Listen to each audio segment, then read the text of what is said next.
Johnson వెళ్ళిపోయి 2 కొత్త సంవత్సరాలు మనల్ని దాటాయి.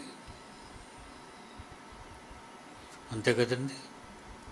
మన మధ్య నుండి మధురమైన మధుర గీతాలు కట్టే అనేక ఆత్మలను దేవుని ఎదుగు నడిపించిన దైవ సేవకుడు, దైవస్వరూపుడు మన మధ్య ఈరోజు లేడు.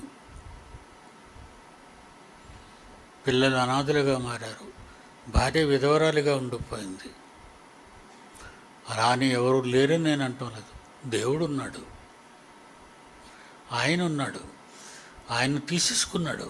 ఇంక నీ టైం అయిపోయింది, వచ్చేనాయన చెప్పావు, మంచి పాటలు కట్టావు, చాలు, ఇక ఆ తరమ వారికి నీ పాటలు చాలు, ఇక నువ్వు వచ్చేయి. తీసుకుపోయాడు ఆయన. మంచి అంజూరపు చెట్టు మంచి ఫలాలు ఫలించింది ఉన్నంతకాలం.